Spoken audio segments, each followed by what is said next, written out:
Magandang araw po sa ating lahat. Sa ating mga minamahal na kababayan, lalo na sa mga kabataan, profesional, at sa lahat ng nagdanais maglingkod sa ating bayan, isang mainit na pagbati sa inyong lahat.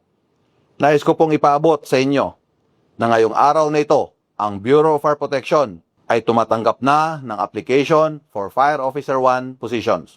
Ngayon ay maaaring maging simula ng inyong paglalakbay tungo sa isang marangal at makahulugan na propesyon. Kung pangarap ninyong magligtas ng buhay at maglingkod ng may katapatan at dangal, ang pagkakataong ito ay para sa inyo. Gusto ko pong ibahagi sa inyo na ang Bureau of Fire Protection ay hindi lamang tumutugon sa sunog. Kami rin ay tumutugon sa iba't ibang uri ng sakuna. Ang pagiging bumbero is one of the oldest and noblest profession in the world. Isang bukasyon na nangailangan ng tapang, disiplina, integridad, at tunay na malasakit sa kapwa. Nais ko ding ipagbigay alam na meron tayong allotted quota para sa ating regular firefighting force, sa ating special rescue force, at ng ating emergency medical service. So sa lahat ng mga medical allied courses na interesadong maging kasapi ng ating EMS, kayo ay nahikayat kong mag-apply dito. Bago ang lahat, nais kong linawin ang isang mahalagang bagay. Walang bayad ang pagpasok sa Bureau of Fire Protection. Ulitin ko po, walang anumang bayad ang pagpasok sa Bureau of Fire Protection. Ang bawat aplikante ay binibigyan ng pantay na pagkakataon, batay lamang sa kanilang qualification at kakayahan. Kung may sinumang manghingi ng pera o anumang pabor kapalit ng pagpasok sa BFP, huwag po kayong maniwala. Maaari nyo itong i-report sa aming hotline number o sa aming email address na nakikita nyo sa screen. Mahigpit na pinapatupad ng BFP ang isang malinis, patas at may integridad na recruitment process alinsunod sa direktiba ng mahal na kalihim ng DILG, Junvic Remulla. Ang recruitment process ngayon ay may pagbabago. Ipinapatupad natin ang e-hire, ang online recruitment system ng Bureau of Fire Protection upang gawing mas mabilis, malinis at maginhawa ang proseso ng inyong application.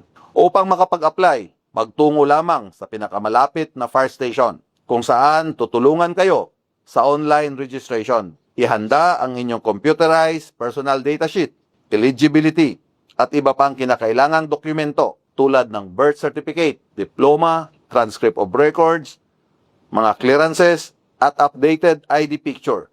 Isasagawa rin doon ang Body Mass Index o BMI assessment bilang bahagi ng paunang pagsusuri. Kapag matagumpay ang inyong registration, makakatanggap kayo ng QR code na magsilbing opisyal na reference sa inyong application. Sa recruitment portal ay makikita ninyo ang mga schedule at lugar ng digital qualifying examination at maaari kayong pumili ng examination center na pinakamalapit sa inyong location. Ang mga kwalipikadong aplikante ay daraan din sa physical agility test, kabilang at ibang-ibang physical fitness tulad ng push-up, pull-ups, sit-up, endurance run, hose carry, at iba pang aktibidad na sumusukat ng inyong lakas at kahandaan. Higit sa lakas ng katawan, mahalaga ang tibay ng loob at malasakit sa kapwa at ang inyong determinasyon. Bilang bumbero, maaari kayong tumugon sa sunog, baha, lindol, aksidente, at iba pang emergencies. Kaya ang tunay na sukatan ay ang inyong dedikasyon sa paglilingkod. Ang Bureau of Fire Protection ay naghahanap ng mga aplikante na may integridad, disiplina, at pusong handang maglingkod. Kung naniniwala kayong taglay ninyo ang mga katangiang ito, huwag niyong palampasin ang pagkakataong maging bahagi ng aming hanay. Sa pagtatapos, muli ko kayong inaanyayahan na maging bahagi ng Bureau of Fire Protection. Sama-sama nating isulong ang isang organisasyon na may integridad, profesionalismo, at malasakit sa kapwa.